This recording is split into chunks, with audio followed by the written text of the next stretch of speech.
Hello. So we're going to pick this up where we left off the other day, and that is with Paris and the goddesses.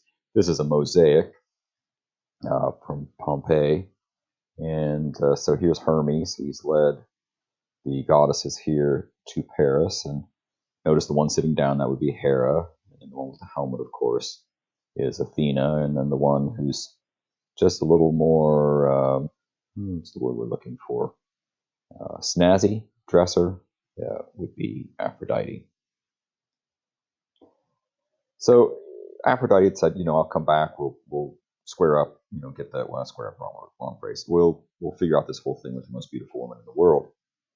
And in the meantime, Paris has a little bit of change in his life station. You'll remember he's a shepherd, not a very high social status, but in reality, he is a prince of Troy.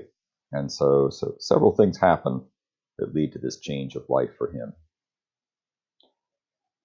For one thing, servants of Priam. Now remember, Priam is the king of Troy, and even though he doesn't know it, even though Paris doesn't know it, Priam is actually his father. Servants of Priam take one of Paris's bulls as a prize in some upcoming funeral games. And just really quickly, the ancient people would celebrate funeral games on the anniversary of a death, someone's death that they considered important.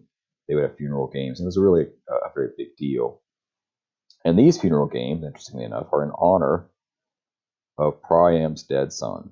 So they're doing these funeral games to honor Priam's dead son, who, if you're paying attention, you realize, oh, yeah, Paris. How ironic. So some servants of Priam, they come to Paris's place. They take one of his bulls in order to have it as a prize for these funeral games that happen to be in honor of Paris, who actually isn't dead.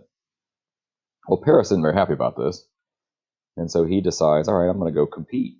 I'll go see if I can win my bull fair and square in the competition. Now, he's young, and he's strong, and he's fast, and he does win. And so here he goes, he competes, he wins back the bull that had been taken from him. This made Priam's sons pretty angry, the sons that know their sons. And one of them finally pulls out his sword, and he's about to kill Paris. But Cassandra, their sister, intervenes. She recognizes Paris, and she says, wait, that's our long-lost brother Paris. Don't kill him. And he's not killed. In fact, he is welcomed back to the family, which had to be sort of an awkward experience, right? Yeah, we put you out there in the woods to die, and oh, you survived. So, well, anyway, welcome to the family. And don't forget, in the back, at least, of Hecuba's mind and Priam's mind would be the idea that, hey, this is the torch of the dream. This is the one who, if he survives, will burn down Troy. And I guess in a sense they said, well, the gods let him survive, so we'll just have to see what happens. He is also known as Alexander. So sometimes when you're reading, the Odyssey, or rather, I'm sorry, the Iliad, you might hear him referenced as Alexander.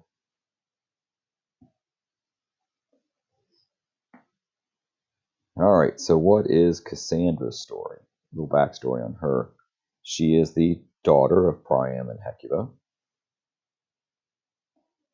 and she was loved by Apollo, who promised her the gift of prophecy if she would be his lover. Now, she agrees at first, but then she kind of thinks better of the whole thing, and so she thinks, I'm not sure this is such a good idea. And so she says, no, I don't want to be your lover. And so she already had the gift. Apollo gave her the gift. But he decides to get revenge. And we will talk about Apollo's revenge tomorrow. Thanks for checking in.